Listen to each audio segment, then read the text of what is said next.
Hello दोस्तों, आज हम बात करेंगे वॉल पेंटिंग वर्क के सबसे इम्पोर्टेंट पार्ट यानी कि सैंडिंग करने की। दोस्तों ये सैंडिंग की मैं बात कर रहा हूँ, सैंड पेपर से हम जो करते हैं उसके बारे में।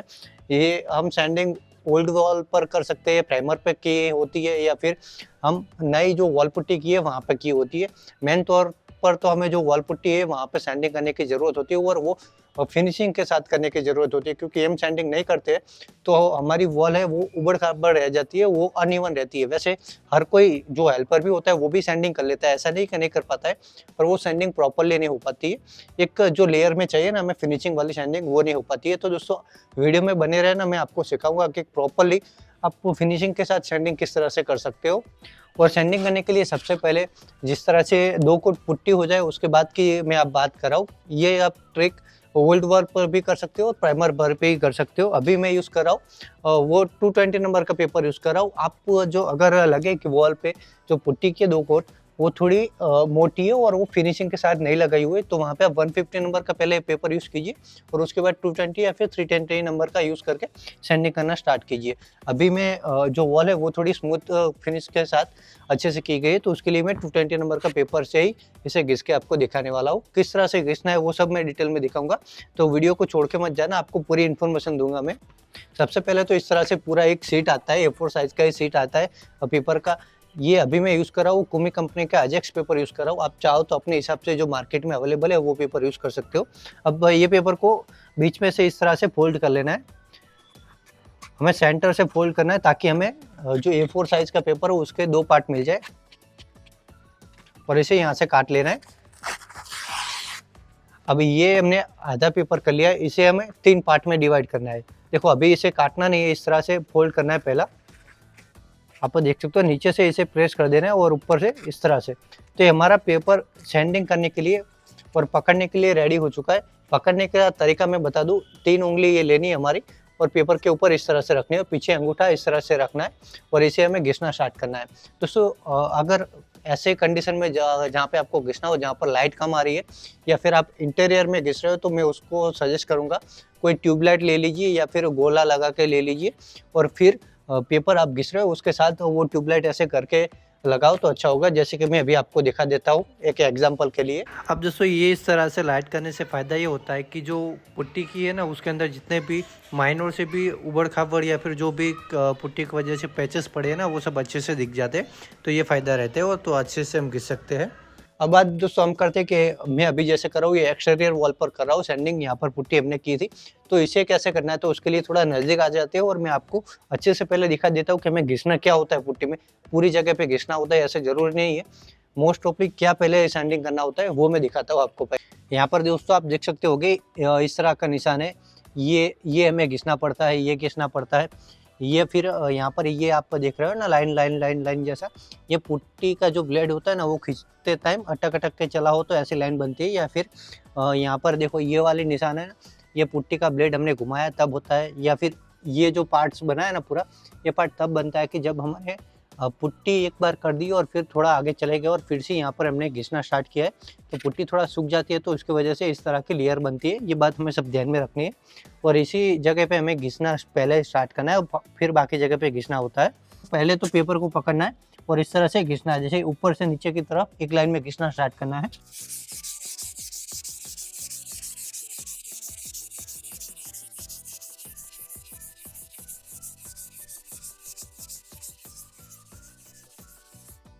तो दोस्तों यहाँ पर देखो थोड़ी देर पहले मैंने आपको ये लाइन लाइन जैसे मैंने दिखाई थी, अभी नज़दीक से दिखाता हूँ कि इतना ही मैंने सिर्फ आपके सामने जितना घिसाई उसकी वजह से पूरी वॉल है वो कितनी स्मूथ हो चुकी है। ऊपर थोड़ी देर पहले किस तरह से डॉट डॉट जैसा लग रहा था और यहाँ पे वो पतरे का जो लाइन था ना अटक अटक के चलने वाला वो लग रहा था, पर अभी कितना फिनिशिंग के साथ है वहाँ पे देखो मैंने थोड़ा सा ही आपके सामने घिसा है। अभी फिर से ये वाला पार्ट है वो मैं आपको घिस के दिखाता हूँ, जैसे कि ये मैंने बताया था पुट्टी वाला पार्ट। तो दोस्तों यहाँ पर आप नज़र बनाए रखना ताकि आपको भी पता चले मैं किस तरह से ये सैंडिंग वर्क कर रहा हूँ। दोस्तों अभी हमें यहाँ पर वो सेम ही तरीका अपनाना है जैसे कि हमने नीचे अपनाया था, ऊपर से नीचे की तरफ पहले घिसना स्टार्ट करना है।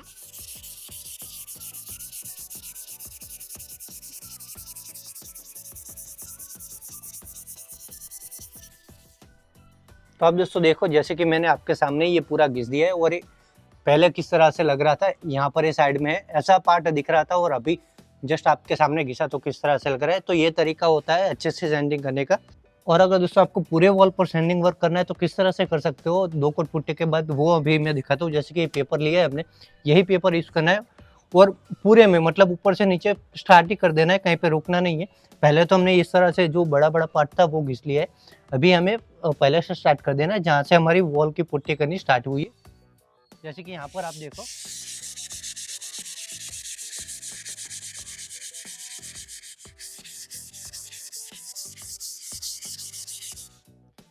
अगर आपको लगे कि हम जो पार्ट यूज़ कर रहे थे वहाँ पे वो स्मूथ हो चुका है पेपर, तो इस तरह से वो वाला पार्ट अंदर डाल देना है और दूसरा पार्ट लेना है और वहाँ पे घिसना स्टार्ट करना है।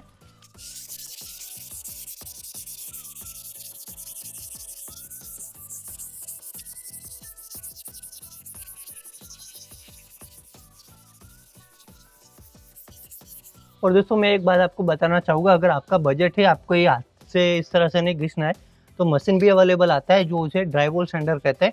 वो डायरेक्ट वैक्यूम क्लीनर के साथ आता है। ये सब डस्ट वगैरह लग रही है अभी, वो सब नहीं ले सकता है, उसमें वैक्यूम होता है तो वो पूरा सोख लेता है।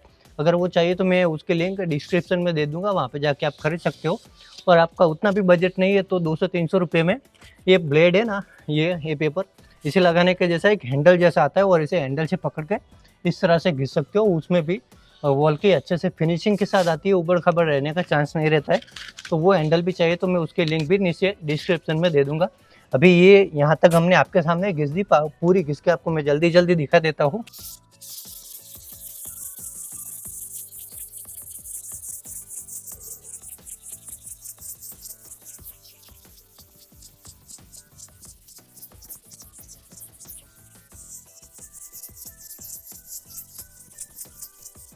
दोस्तों अभी मैंने थोड़ी देर पहले आपको बताया कि पेपर को हमने 150 नंबर से घिसना है। अगर हमारी वॉल 150 नंबर से घिसने के बाद थोड़ी रफ लग रही है हमें टच करने पर, तो वहाँ पे आप 220 नंबर या फिर 320 नंबर का पेपर यूज़ कर सकते हो। वैसे तो अभी मैं 220 नंबर का पेपर यूज़ कर रहा हूँ और ये इतनी घिसाई के बाद 320 नंबर ही बन जाएगा, क्योंकि ये सरफेस है वो थोड़ा रफ हो जाएगी और मतलब स्मूथ हो जाएगी। तो इससे हम, जैसे कि अभी इस तरह से सीधा घिसा है तो अब टेढ़ा घिसेंगे ताकि हमारी जो वॉल है वो भी एकदम स्मूथ और चिकनी हो जाए।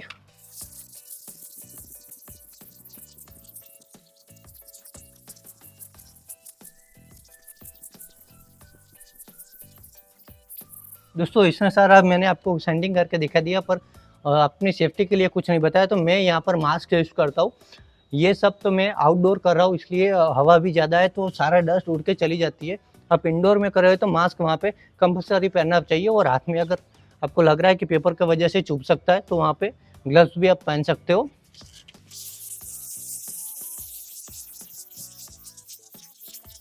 तो दोस्तों ये हमने वॉल पूरी कंप्लीट सैंडिंग कर ली है। अभी हमें इसे झाड़ू या फिर कपड़े की मदद से साफ करना है और इसके बाद हम इसके ऊपर जो भी अपना मन चाहा वो प्राइमर लगा सकते हैं।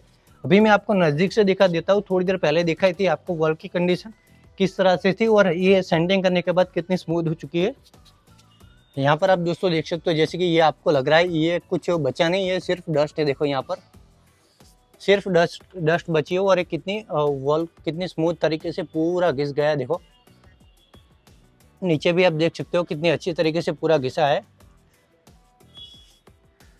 दोस्तों अभी हमें यहाँ पर और कुछ भी नहीं करना है, जैसे कि मैंने आपको बताया, यहाँ पर बस झाड़ू या फिर कपड़े की मदद से पूरी वॉल को अच्छे से क्लीन करना है और उसके बाद आप प्राइमर या फिर पेंट का आगे का जो भी प्रोसेस है वो कर सकते हो। वैसे दोस्तों पुट्टी के बाद प्राइमर की प्रोसेस आती है, इसे अच्छे से साफ करने के बाद प्राइमर करना होता है।